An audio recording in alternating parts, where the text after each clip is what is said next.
Alustame oma tänase teabepäevaga. Meie esialgne plaan oli korraldada see teabepäev talvel. Ja siis me mõtlesime, et talvel on võib-olla teeolud viletsad ja raske on kaugelt tulla. Ja siis mõtlesime, et paneme selle aprilli.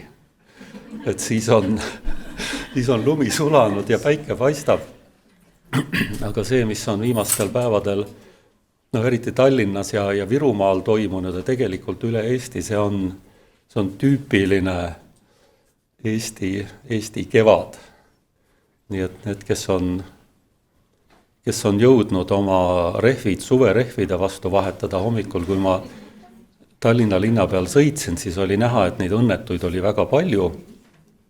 Ja paraku see natukene peegeldub ka meie kohale tulnud inimeste arvus, et neid on vist umbes poole vähem, kui neid registreeris, aga ei ole midagi pahaks panna. Et ma arvan, et kui inimesel on säilinud ellujäämisinstinkt, siis see on ka väga oluline. Ja tegelikult on niiviisi, et kõik see info, mida me siin jagame, see läheb linti, see salvestatakse, seda on võimalik järel vaadata ja need esitlused, vähemalt mina omalt poolt olen öelnud, et see, mida mina oma slaididel näitan, see laekub ka kõikidele e-postkasti ja seda on võimalik siis pärast vaadata, sellepärast et olen oma ettekandesse kirjutanud üsna palju sellist infot, mida ma otseselt siit maha lugema ei hakka, mida ma tegelikult lihtsalt kommenteerin ja peatun võib-olla enda arvates tähtsamatel asjadel ja need üksikasjad jäävad siis võib-olla nii nagu te olete harjunud andma koduseid ülesandeid, et siis jäävad kodusteks ülesanneteks ja järgmine aasta tuleb eksam. Vaatame, kas kõik on selgeks saanud, aga meil on väga hea meel, et need, kes on kohale tulnud, on kohale tulnud ja ma usun, et meil saab olema selline töine ja informatiivne päev. Võib-olla mõne sõnaga sellest, miks me üldse selle teabepäeva kokku kutsusime. Ma olen ise õpetaja olnud. Ja teist paljud on õpetajad, keelefirma juhid ja mõnikord on selline tunne, et sa teed oma asja ja sa tunned, et sa oled nagu üksi selles. Ja üks põhjus, miks me teid kokku kutsusime, on see, et te näeksite, et teid on rohkem kui see, mis on teie firmas või teie ettevõttes, et sa ei tee seda asja üksi. Sul on, kelle peale toetuda, kuigi sa võib-olla täpselt ei tea, kes nad on. Võib-olla sa ei ole neid kunagi näinud, aga nad on täiesti olemas. Selleks, et me näeksime teisi, kes meiega samamoodi nii-öelda võitlevad. Mul tuli kui ma mõtlesin täiskasvanute keeleõppe peale, siis tuli mulle meelde Miguel Cervantes, kelle üks tegelane võitles tuuleveskitega. Ja mõnikord meil täiskasvanute keeleõppes ja üldse keelepoliitikas on selline tunne, et me võitleme justkui tuuleveskitega.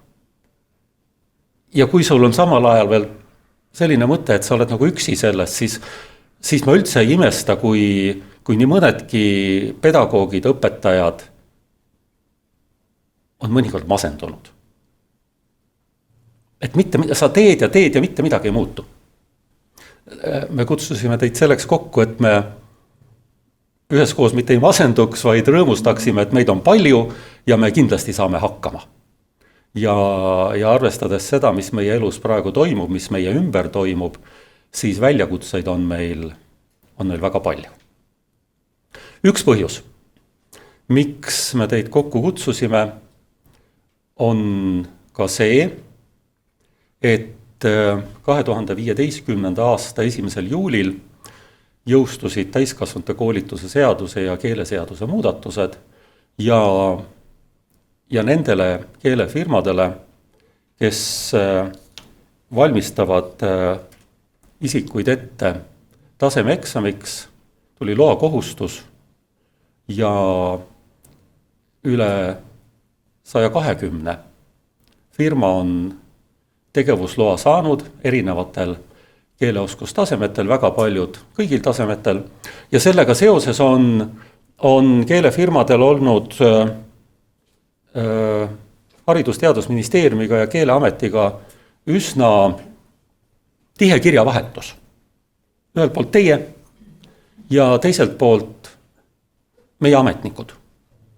Ja tihtipeale nendel ametnikel on küll nimi, aga me ei tea, kes nad on. Ja mõnikord on selline tunne, et sa justkui suhtled mingisuguse umbisikulise ametkonnaga. Et seal on keegi, kes koostab kirja, seal on keegi, kes kirjutab sellele alla, aga kes nad on? Ja meil on 2 toredat saadet. Üks on siis Kanal 2 ja teine on TV3. Üks on Mask maha ja teine on Näita oma häält. Ja nüüd tegelikult siis vähemalt osa nendest ametnikest võtavad maski maha ja näitavad oma häält. Aga nüüd ma palun, et Merle ja Katrin ja Roman, tõuske korraks püsti. Et teie olete tegelikult need, kes neid kirju kirjutavad ja teie õpikavasid analüüsivad, õpetajate kvalifikatsiooni analüüsivad. Nagu te nägite, nad on päriselt olemas. On päris inimesed luust ja lihast ja mina olen see inimene, kes nendele hinnangutele alla kirjutab ja vähemalt tänase päeva seisuga, kui ma vaatan tagasi sellele, no ikka päris mitmele aastale, mis me seda tööd oleme teinud, siis päris ausalt, ma olen kõik need kirjad läbi lugenud. Kõik hinnangud, kõik tunnikülastuste aktid, ma olen kõik läbi lugenud ja kuigi ma teid ennast ei tunne, ma tean seda, mis teil toimub. Ja see on erakordselt huvitav töö ja siis, kui me näeme ja õpime neid inimesi tundma, ma arvan, et see on päris huvitav. Ja kui me täna peame oma ettekandeid, siis me kindlasti tahame jätta ka aega, et küsida küsimusi. Ja kui on keegi, kes oskab vastata, siis muidugi ka vastata nendele küsimustele. Et mulle üks väga meeldib meie kunagise tuntud džässmuusiku, aga ka kirjaniku Priit Taimla üks lause, et kõik küsimused on vastatavad, aga kõik vastused on küsitavad. Et mulle sellised keelemängud sobivad. Ja just üks põhjus, või need põhjused ongi need, et me ei teinud seda tänast üritust veebiüritusena. Meil oli ka see mõte, et oleks, siis saaksid kõik nii palju, kui on võimalik osaleda, aga tegelikult me tahtsimegi näha päris inimesi. Ja ma ei tea, kuidas teil on, aga minul on küll niiviisi, et kui tuleb järgmine teade, et on mingi Teamsi või Zoomi või mingi koosolek, siis mul tõusevad juuksekarvad juba peas püsti, sellepärast, et ma tahan näha päris inimesi. Ja me võime küll öelda, et me oleme e-riik, aga me ei ole, jumal tänatud, me ei ole veel päris e-inimesteks muutunud. Me oleme ikka päris inimesed ja on mõnikord väga hea kohtuda päris inimestega. Nagu te tähele panite, kui te siia tulite, siis meil oli üsna rikkalik kohvilaud ja paremaks läheb. Meil tuleb üsna rikkalik lõuna ja veel päris rikkalik kohvilaud pärast, kui me oleme oma ettekanded ära pidanud ja arutlused ära arutanud. Ja minul on selline palve, et võtke ennast kokku. Kui meid on vähem, kui on registreeritud, siis enne keegi ära ei lähe, kui kõik on tühjaks söödud. Proovige, üritage. Et kindlasti see kõik on väga maitsev ja on teie vastutus. Et ma usun, et me saame sellega hakkama, kui ei saa, ei ole midagi, aga ärge siis igasuguseid punkte ja mingeid asju lugege. Need toidud, mis meil on, need ei anna mitte ühtegi punkti ja mitte ühtegi kilokalorit. See on lihtsalt puhas rõõm. aga mis meil siis siin kavas on, vaatame, kas see kava tuleb meile ka ette, et päeva esimeses pooles enne lõunat on meil 2 ettekannet ja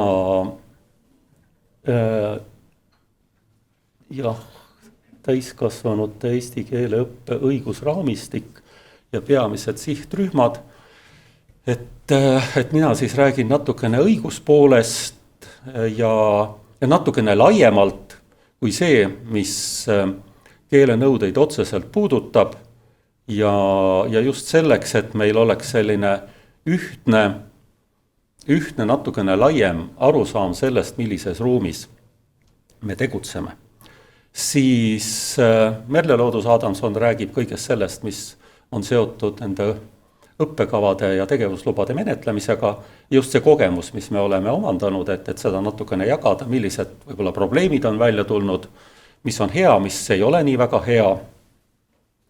Ja pärast lõunat räägime keeleõppe raamdokumendist, selle uuendustest ja samuti räägime sotsiaalfondi uue rahastamisperioodi väljakutsetest, ülesannetest ja võimalustest, et mis meil see siis ees ootab ja tõesti kuulame tähelepanelikult ja kui on küsimusi, siis kindlasti on see koht, kus neid küsimusi küsida.